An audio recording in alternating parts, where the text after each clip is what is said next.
उत्तराखंड को आपदा से अब तक 1000 करोड़ का हुआ नुकसान। मीडिया संवाद में सीएम धामी ने दी जानकारी। कांग्रेस ने जारी की प्रचार के लिए नेताओं की लिस्ट। बागेश्वर में 40 स्टार प्रचारक संभालेंगे कमान। हरिद्वार में कड़ी सुरक्षा के बीच ध्वस्त किए गए धार्मिक स्थल। शिवलिंग हटाने पर महिलाओं ने किया हंगामा। अल्मोड़ा रोडवेज बस स्टेशन में यात्रियों का हंगामा। देहरादून के यात्रियों को हरिद्वार में उतारने का किया विरोध। बारिश के बाद एक्शन में आया स्वास्थ्य विभाग। सभी अस्पतालों को अलर्ट रहने के निर्देश। मेडिकल टीमें हुई एक्टिव।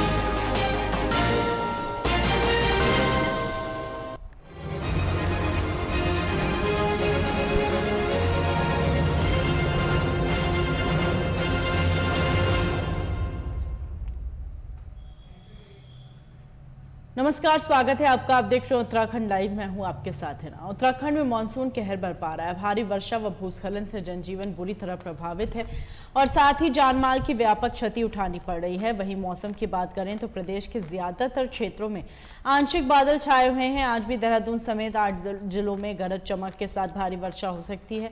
वहीं मुख्यमंत्री पुष्कर सिंह धामी ने कहा, उत्तराखंड को मानसून के दौरान प्राकृतिक आपदाओं में अब तक 1000 करोड़ रुपए का नुकसान हो चुका है। हरिद्वार जिले में बाढ़ व जलभराव से 21,000 हेक्टेयर गन्ने की फसल बर्बाद हो गई। सड़कों और पुलों को भारी क्षति हुई है। सीएम ने कहा कि अभी मानसून सक्रिय है। बारिश कम होने के बाद सड़कों को पुरानी स्थिति में लाने के लिए युद्ध स्तर पर काम शुरू होगा। केंद्र से हम लोगों ने उत्तराखंड आपदा से ग्रसित है, तमाम नुकसान हुआ। क्या केंद्र सरकार के विभिन्न विभागों से कुछ मदद का अनुरोध करेगा? साथ ही अतिक्रमण विरोधी अभियान चल रहा था जो ठंडा पड़ गया है, पिछले दिनों आपने निर्देश भी दिया अफसरों से, क्या वो फिर से शुरू होगा? देखिए, इस वर्ष जो आपदा की स्थिति है वो बहुत ज़्यादा है और मानसून बहुत ज़्यादा सक्रिय रहा है। अतिवृष्टि हुई है, उसके कारण से जहाँ जन हानि भी हुई है, पशु हानि भी हुई है, ज़मीनों का नुकसान हुआ है, पुलों का नुकसान हुआ है, सड़कें पूरी की पूरी खराब हो गई हैं, मकान ध्वस्त हो गए हैं, अनेकों स्थानों पर फसलों का नुकसान हुआ है। तो केंद्र से हम लोगों ने अनुरोध किया था, केंद्र की टीम वहाँ आई है, वो सारा आकलन कर रही है। और अभी तो ये है कि चूंकि आपदा जितनी आ गई है उसको रोका तो नहीं जा सकता था, लेकिन उसके असर को कैसे कम कर पाएँ इस पर हम लोग लगातार काम कर रहे हैं। जो प्रभावित आपदा से लोग हैं उनके बीच में जाकर उनके लिए सामान्य स्थिति कैसे बने उस पर काम हो रहा है। उत्तराखंड आपदा से ग्रसित है, तमाम नुकसान हुआ। क्या बागेश्वर उपचुनाव भारतीय जनता पार्टी और कांग्रेस दोनों के लिए नाक का सवाल बन गया है। दोनों पार्टियों के चुनाव जीतने के लिए अपने स्टार प्रचारकों को मैदान में उतार दिया है। भाजपा के बड़े नेता बागेश्वर में डेरा जमाए हुए हैं। भारतीय जनता पार्टी ने पूर्व विधायक स्वर्गीय चंदन रामदास की पत्नी पार्वती दास को अपना प्रत्याशी बनाया, तो वहीं कांग्रेस पार्टी ने बसंत कुमार को मैदान में उतारा है। कांग्रेस पार्टी इस चुनाव को जीतने के लिए मुद्दों की बात कर जनता के बीच जा रही है। हल्द्वानी पहुंचे भारतीय जनता पार्टी के प्रदेश अध्यक्ष महेंद्र भट्ट और भाजपा के प्रदेश प्रभारी दुष्यंत गौतम ने बागेश्वर उपचुनाव को रिकॉर्ड मतों से जीतने का दावा किया। भारतीय जनता पार्टी के प्रदेश अध्यक्ष महेंद्र भट्ट ने कहा, बागेश्वर उपचुनाव को लेकर कार्यकर्ताओं में उत्साह है। अभी तक बागेश्वर में जितने भी चुनाव हुए हैं उसमें अधिक मतों से पार्वती देवी चुनाव जीतने जा रही हैं। भाजपा के प्रदेश प्रभारी दुष्यंत गौतम का दावा है, चंपावत उपचुनाव में जिस तरह से मुख्यमंत्री पुष्कर सिंह धामी ने रिकॉर्ड मतों से जीत हासिल की थी, उसी तरह से बागेश्वर में भारतीय जनता पार्टी की प्रत्याशी भारी मतों से जीत हासिल करेंगे।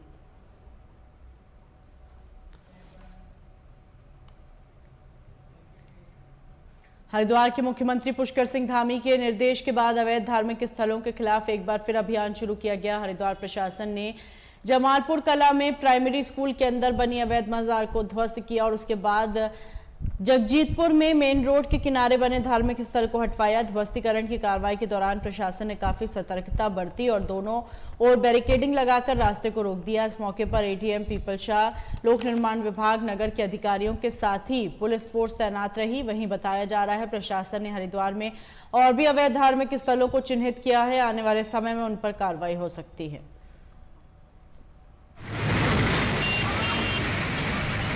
बहुत ही शांतिपूर्ण तरीके से सबको इसमें कॉन्फिडेंस में लेने के बाद ये कार्रवाई करी गई है, जो हमारी उपखंडीय समिति, जिला स्तरीय समिति के आदेश के उपरांत ही करा गया। अन्य न्यायालय के आदेश थे उसमें कि इन जनरल हर जगह से अतिक्रमण को विधिवत तरीके से हटाया जाए, किसी भी तरीके का अतिक्रमण, उसमें कोई भी हम लोग धार्मिक संरचना हो, चाहे किसी का घर हो, दुकान हो, ये वो, अगर वो हमारी सरकारी संपत्ति पे स्पेशली अगर रोड वगैरह के किनारे है, जैसे कि ये वाले जो अतिक्रमण है रोड के मध्य है, तो यहाँ पे हमने जो विधिवत तरीका उपखंडीय समिति, जिला स्तरीय समिति में डिस्कशन करा उसको हटा। यहाँ पे हमारे नगर निगम के, पुलिस के, राजस्व के और यूपीसीएल के, ताकि बिजली से रिलेटेड कोई बात हो तो सब अधिकारी मौजूद, पुलिस बल पास होगी। तो ये वाला जो चिन्हीकरण है लगातार ही चल रहा है, जहाँ पे भी जैसे भी सूचना रहती है, स्पेशली जो हमारा फोकस है माननीय न्यायालय के आदेशानुसार सड़क वगैरह के किनारे ज़्यादा है, लेकिन इन जनरल भी अतिक्रमण की जैसी सूचना आती है उसमें जाँच करने के बाद, विधिवत नोटिस देने के बाद, सबको पूर्ण मौका देने के बाद हम उसमें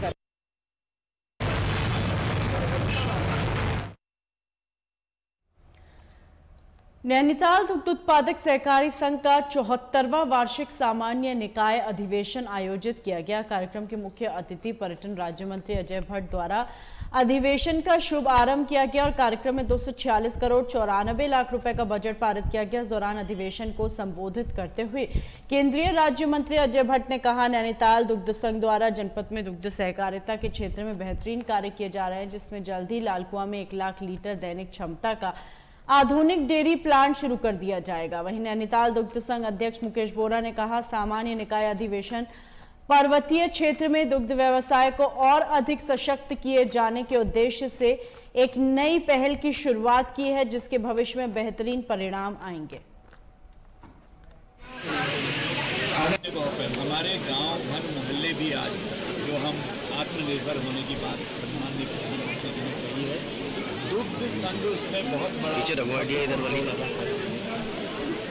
इसीलिए आपने देखा है कि 120 करोड़ नहीं, इधर वाली आइडिया नीचे, मतलब पहले तो मैं समझता हूँ कि 67 करोड़ से हम बनाने वाले थे, लेकिन उसकी अभी कीमत बढ़ गई है, वो हो गया है 100 करोड़ से भी ऊपर, 1 अरब 20 करोड़ रुपए का नया हम यहाँ पर प्लांट लगा रहे हैं इसका, जिसमें हम देश के अन्य जो उत्पादों से बड़ी बड़ी चीज़ें मिल रही हैं वो भी हमारे ही हैं, बहुत अच्छा कर रहे हैं, उनके समकक्ष उनके साथ कंपटीशन करने की सोच रहे हैं, मन बना रहे हैं।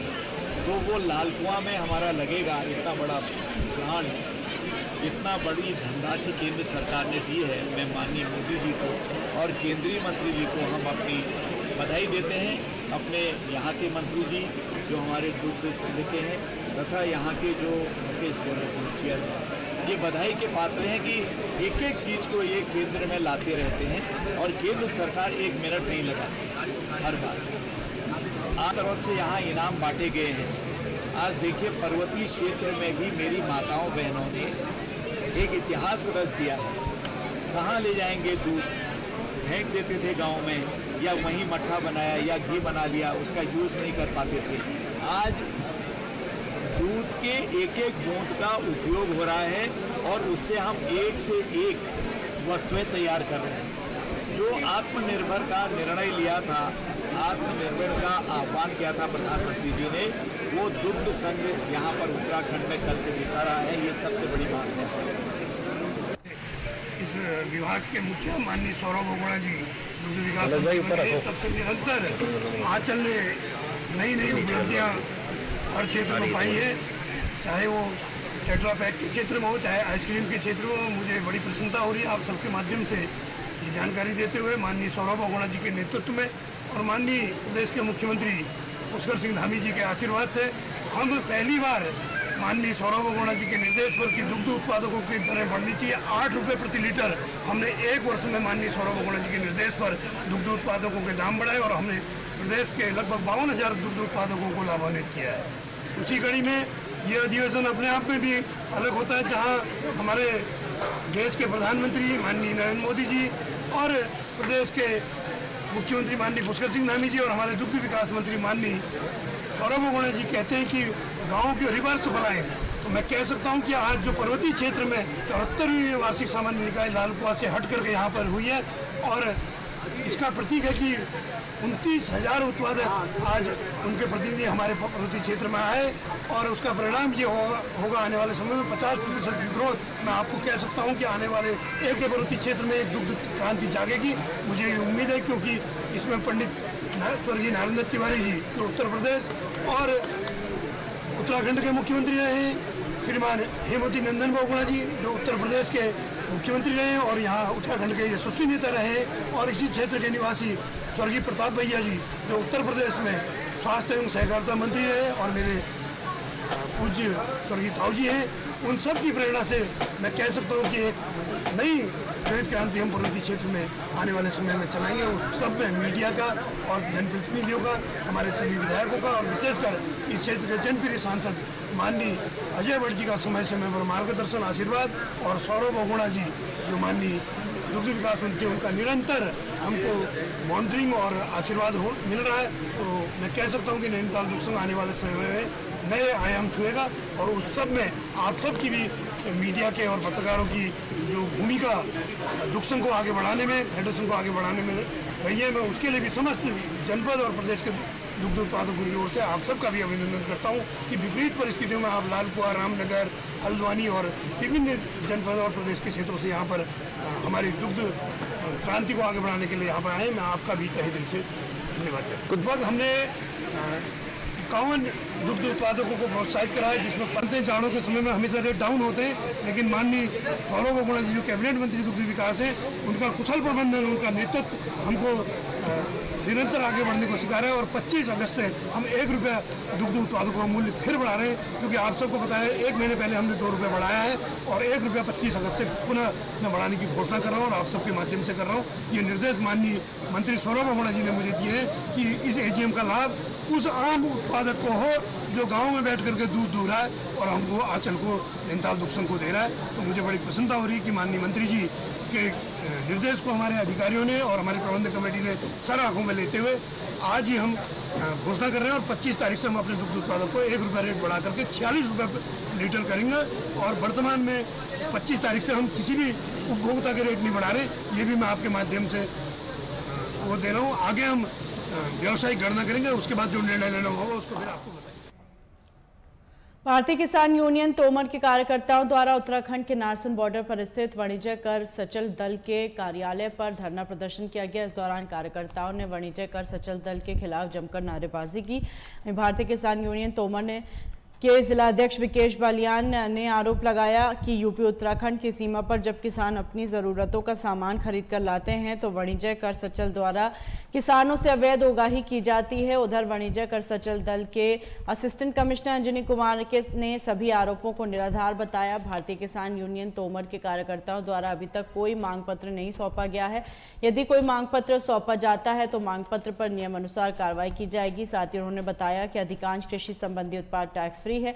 यदि कोई नियमों के विरुद्ध उत्पाद का आयात निर्यात करता है तो उस पर नियम अनुसार कार्रवाई भी की जाएगी।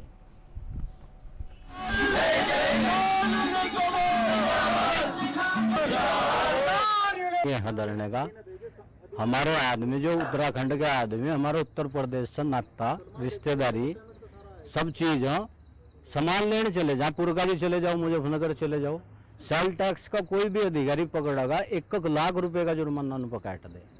हमारा तो आना जाना हमारा आएगा जहाँ हमें 2 रुपये सस्ता मिलेगा किसानों को। यहाँ वैट लग कर ज़्यादा वो हो जा, वहाँ से ले आऊँ। अच्छा अपना थोड़ा सामान ला रहे उस पर सरिये पर वो लगा दी, इन्होंने परेशान कर दिए लोग धर को। इस वजह से हम धरने पर बैठ रहे। जो भी भ्रष्ट अधिकारी होगा उसका हम बुरा हाल करेंगे भैया। हमारी मुख्य मांग यही है, हाँ किसान पर कोई टैक्स ना लगो, हमारा आदमी कोई परेशान ना हो, CPU वाले परेशान ना करो, खनन अधिकारी परेशान ना करो, RTO परेशान ना करो, नहीं तो एक बहुत ही बड़ा आंदोलन होगा। बाकी तोमर भ्रष्टाचार के पीछे लट लेकर लग जाएगी। रोड जाम भी होगा, हाईवे जाम होगा, 100 बातें होंगी और भी बात बहुत हो जाएंगी, बता देंगे मैं भी आपको। अभी तक तो हमारे संज्ञान में ऐसा कोई मामला आया नहीं है और न इन्होंने अभी हमें कोई ऐसा दिया हुआ है ज्ञापन इत्यादि। हाँ इन्होंने बताया था तो उसमें हमने इनको भी बताया कि ऐसा है कि जो एग्रीकल्चर के गुड्स हैं ज़्यादातर वो टैक्स फ्री हैं, तो टैक्स फ्री गुड्स पर तो वैसे भी GST का कोई है नहीं, उसमें लागू होता है। इसके अलावा अगर कोई टैक्सेबल गुड्स है तो उसके बारे में हमने कल भी शाम को इनसे वार्ता हुई थी, तो उस वार्ताक्रम में हमने उनको बताया है कि उसके लिए तो बिल और होना चाहिए आपके पास, और अगर 50,000 से अधिक की वैल्यू का माल है तो बिल के साथ ई-वे बिल भी होना चाहिए टैक्सेबल गुड्स के संदर्भ में। लेकिन जो एग्रीकल्चर के प्रोडक्ट होते हैं ज़्यादातर वो टैक्स फ्री हैं, उसमें बिल और ई-वे बिल की आवश्यकता नहीं होती है। तो ऐसे कोई हमारे फिलहाल भी हमारे मामले में हमारे सामने ऐसा कोई संज्ञान में मामला आया नहीं है। अगर ये कोई ऐसा मामला लाते हैं हमारे संज्ञान में तो हम उस पर कार्रवाई करेंगे। और अभी तो इन्होंने हमें कोई मांग पत्र ऐसा कुछ दिया नहीं है। कल शाम को मेरी इनसे वार्ता हुई थी, उस समय मैंने इनको बताया था क्या क्या हमारे जीएसटी में क्या क्या नियम है, किस तरह से आप माल ला सकते हो किसी अदर स्टेट से, या किसी तरह का भी माल का मूवमेंट कर सकते हो। जैसा भी मैंने आपको बताया भी कि बिल और ई-वे बिल की व्यवस्था है हमारे यहाँ। अगर 50,000 से ऊपर का गुड्स है और टैक्सेबल है तो उसके लिए ई-वे बिल चाहिए, और अगर 50,000 से कम का गुड्स है तो बिल के साथ चलना पड़ेगा। लेकिन टैक्स फ्री अगर आइटम है तो उसके लिए आवश्यक नहीं है, उसमें केवल सिंपल अगर आप बिल लेके चल रहे हैं तो ठीक है। भले संजीव तोमर। रुड़की के सीएमओ मनीष दत्त ने सरकारी अस्पताल का निरीक्षण किया। इस दौरान स्टाफ को डेंगू बुखार से बचाव के लिए कई तरह के सुझाव दिए गए। सीएमओ ने अस्पताल स्टाफ से कहा कि डेंगू बुखार का प्रकोप तेजी से बढ़ रहा है, इसलिए अस्पताल के कूलर, गमले या अन्य जगहों पर पानी जमा न होने दें। अस्पताल परिसर की साफ सफाई दुरुस्त रखने के लिए भी स्टाफ के लोगों को प्रेरित किया गया। सीएमओ का कहना है डेंगू बुखार का लार्वा साफ पानी में बनता है, इसलिए सभी लोगों को चाहिए कि वो घरों, फ्रिज को और घर में रखे गमलों में से पानी निकाल दें। साथ ही दिन में जूते और फुल आस्तीन के कपड़े पहने। मैं बहुत दिनों से प्लान कर रहा था यहाँ आने की, तो एक तो आजकल एक्चुअली डेंगू का जो चल रहा है उस वजह से मैं आया था कि यहाँ देख लें कि क्या स्थिति है केसेस, क्योंकि अभी गढ़रौना में भी हमने एक टीम भेजी थी, एक बड़ा साहब यहाँ कैंप करके आए थे।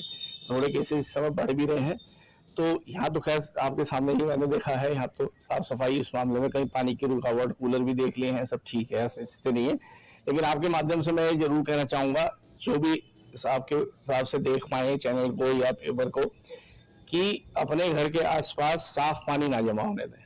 ये जो आजकल बारिश का पानी है गंदा खेतों में जो है, उसमें मच्छर ना मलेरिया का ना डेंगू को पैदा नहीं होता।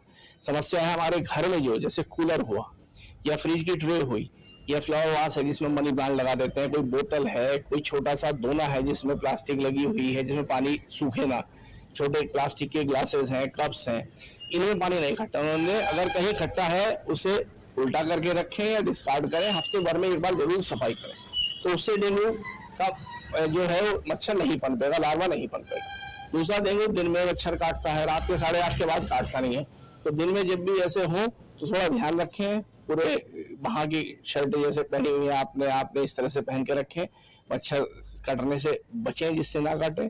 और आसपास अगर ऐसी साफ सफाई रखेंगे, घर में पर्दे के पीछे, सोफे के नीचे, इस जगह उनकी जगह होती है जनरली, क्योंकि बहुत दूर तक नहीं उड़ता है, बहुत ऊंचाई तक नहीं उड़ता। दूसरा एक आज था कि मुझे इसकी एक देखना था कि जो बिल्डिंग जो बन रही है, बिल्डिंग नो डाउट अच्छी बन रही है, लेकिन अभी कुछ फंड्स के कारण थोड़ा रुकावट है उसके काम में। तो पादराबाद भी हमारा प्रोजेक्ट, एक ये प्रोजेक्ट, 2 प्रोजेक्ट अभी, लेकिन निकट भविष्य में बहुत जल्दी इस पर कार्य हो रहा है। मैं भी रिपोर्ट अपनी दे रहा हूँ, काम अच्छा हुआ है, काफी अच्छे उससे हो रहा है, लेकिन जल्दी जितनी जल्दी ये पूरा हो जाएगा फंड्स आने से, उतनी जल्दी यहाँ की जनता को उसका लाभ भी मिल पाएगा। जो गार्डन में डेथ है वो डेंगू की वजह से नहीं, हमने कंफर्म कर लिया है। बेसिकली उस बच्चे को, यंग ही था, मेरे ख्याल 25 साल का है वो, उसे क्रोनिक डायबिटीज थी, डायबिटीज उसकी कंट्रोल नहीं हो रही थी। रुड़की मैंने हॉस्पिटल जहाँ रहा वहाँ पता करा, इवन हमने टीम भेजी, डॉक्टर साहब गए, तो मेरे ख्याल काफी केसेस में 8 लोगों का चेक भी किया सर, लेकिन सब नेगेटिव पाए गए उसमें हमें। लेकिन ऐसे जहाँ भी हमें फीवर की, कल जैसे माजरी की तरफ मिला मुझे, एमडी खेड़ा में, वहाँ भी टीम भेजी है। जहाँ जहाँ इन्फॉर्मेशन ऐसी आ रही है कि कोई है, अगर आपकी जानकारी है आप हमें बताएं, हम जरूर टीम भेजेंगे मेरी। लेकिन उसमें यही है सबको मेरी तरफ से जो मैं सलाह जो मैं देना चाह रहा हूँ, इससे हम खुद बच सकते हैं डेंगू से, अगर हम आसपास साफ पानी ना इकट्ठा होने दें, क्योंकि बरसात का सीजन है, इसका जरूर हम लोग ध्यान रखें। और अगर रात भी मृत्यु हुई है डेंगू से थितोला गांव में आसपास में, उसके साथ पुष्टि नहीं हो पाई शायद आपके संपर्क में? अभी उसकी मुझे थितोला की तो भी मेरे को इन्फॉर्मेशन भी नहीं है, लेकिन अगर ऐसा हुआ मैं उसे भी कंफर्म करा के टीम भेज के हम जो भी है, लेकिन जो भी कहीं अगर बुखार के इस तरह केस आ रहे हैं क्लस्टर में आए हैं, अभी क्योंकि एक जगह नहीं ऐसा आया है, लेकिन जहाँ भी आ रहा है मैं हमेशा हर जगह टीम भेज रहा हूँ। और जो भी हमारा डेंगू से बचाव के जो है कि जो जिस आशा वर्कर के माध्यम से जो भी होम है हम लोग के स्तर से रेगुलरली कराया जा रहा है सोर्स रिडक्शन वाला काम। बेसिकली मेन ये है कि सोर्स रिडक्शन होना चाहिए, कहीं पानी जमा ना हो, उसे हटाने का उसकी जागरूकता की जा रही है। नहीं है, बिल्कुल विधान है, हम प्लान भी कर रहे हैं, हमारी टीम भी बनी हुई है, इवन मेरी जॉइंट मिनिस्टर रुड़गी आपसे बात भी हो गई है। इस तरह से हम निकट भविष्य में इसको करने ही वाले हैं प्लान। अभी मैं आपके माध्यम से इसे डिस्क्लोज नहीं करूंगा कि कब हमारी टीम पहुंच रही है, क्योंकि लोग सतर्क हो जाते हैं, लेकिन ये निकट भविष्य में बिल्कुल होगा कि जो इस तरह से बिना डिग्री और उसके जो चल रहे हैं, आपके माध्यम से उन्हें सचेत भी करना चाह रहा हूँ कि ये अपना कार्य बंद कर दें। निकट भविष्य में बिल्कुल ये कार्रवाई होगी।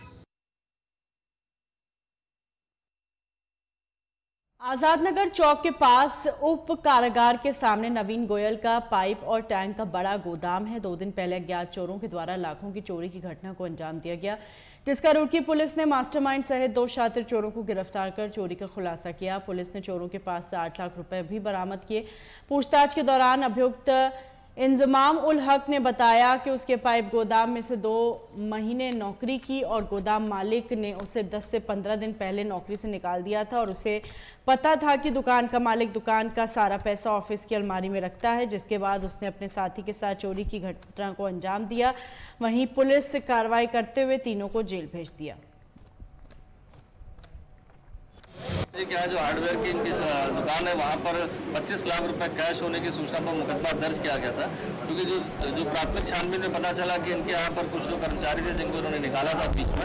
इसमें हमारी टीमों ने सुराग रसी पता रसी करी, जिसमें इंजमामुल हक नाम का एक व्यक्ति था जिसको कुछ दिन पूर्व ही इन्होंने नौकरी से निकाला था और उसको संपूर्ण जानकारी रहती थी कैश कहाँ रहता और कितना कैश सेल के बाद रखा जाता है। इसके आधार पर पुलिस टीम लगी थी, उसको गिरफ्तार किया गया।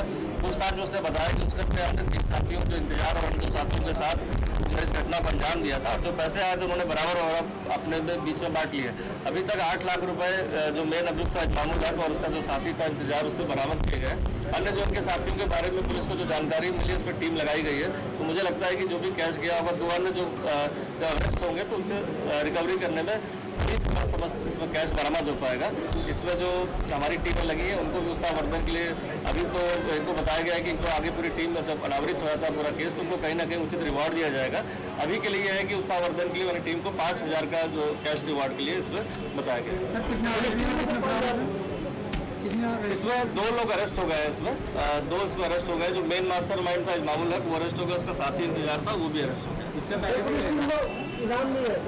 अभी देखिए क्योंकि पूरा केस अभी अनावरित नहीं हुआ है, इसमें अभी और गिरफ्तारी और रिकवरी है, लेकिन जो प्राथमिक रूप से इतना त्वरित जो इन्होंने कार्रवाई करी और 2 दिन के अंदर ही इस घटना का खुलासा किया, जिससे आमजन और व्यापारियों में एक अच्छा संदेश जाता है कि पुलिस ने एक्टिवली काम किया। इसलिए उत्साहवर्धन के लिए टीम को 5,000 रुपये का इनाम मेरी तरफ से दिया गया।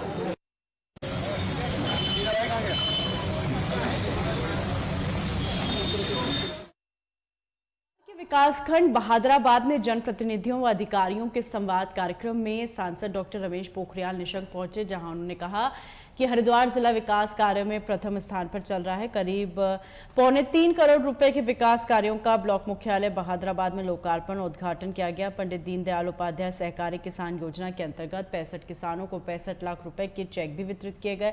आगे उन्होंने कहा कि पुष्कर सिंह धामी की अगुवाई में उत्तराखंड मॉडल प्रदेश होगा। प्रदेश में हजारों करोड़ रुपए की लागत से विकास कार्य हो रहे हैं।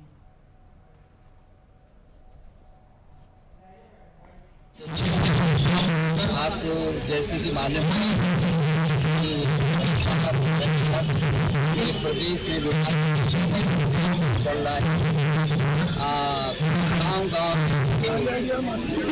गरीब कल्याण की योजना लाभ मिल रहा है। आदमी के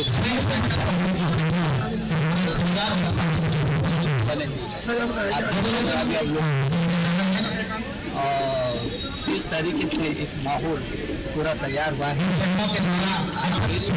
देश वाला जो कार्यक्रम चल रहा है बहुत ही विकास खंड है, योजनाएं दी है। आज बहुत सारी योजनाओं का शिलान्यास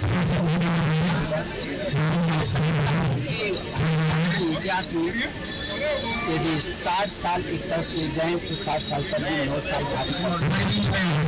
विकास का काम हुआ है। सड़क अभी मेडिकल बगल में आ गया। घंटे में मिल जाता है। इस तरीके से विकास तो बहुत उत्साहित है। श्यामा प्रसाद मुखर्जी जो 100 के करीब करोड़ रुपये तो आज अद्भुत काम हो रहे हैं विकास के। और यही कारण है कि जब हमारी गवर्नमेंट से केजरीवाल मोदी जी की गवर्नमेंट और स्टेट में उनकी अगुवाई में पुष्कर धामी जी की अगुवाई में गवर्नमेंट चल रही है, लोग बहुत खुश हैं। भारतीय जनता पार्टी दुनिया की सबसे बड़ी पार्टी होगी। आपने अभी देखा कि संसद में जिस तरीके का विपक्ष ने एक नाटक किया, अब लोगों ने रिजेक्ट कर दिया इनको, क्योंकि लोगों को घृणा हो गई कि देश की जो ज्वलंत समस्या है उन पर चर्चा करने की बजाय केवल व्यक्तिगत स्वार्थों पर घिरी है कांग्रेस और उसके सहयोगी दल। और इसलिए आज हरिद्वार विकास की ऊंचाइयों को छू रहा है। देश के प्रधानमंत्री ने कहा कि अगला दशक उत्तराखंड का दशक होगा और हम सोचते हैं कि हम एक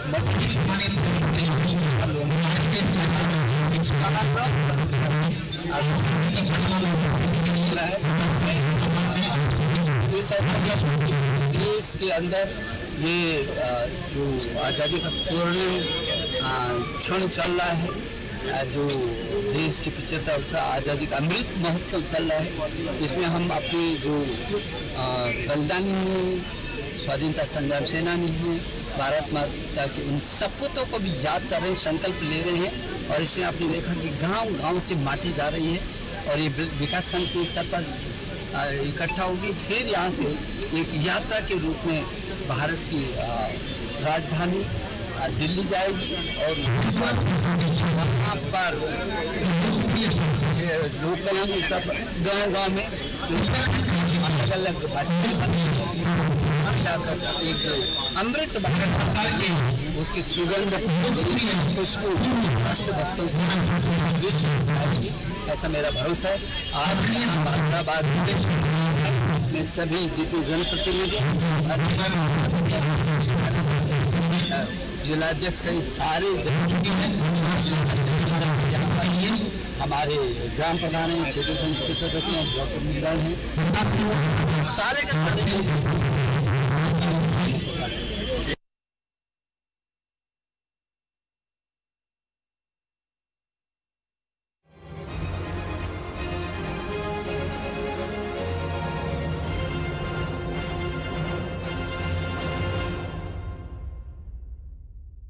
Thank you.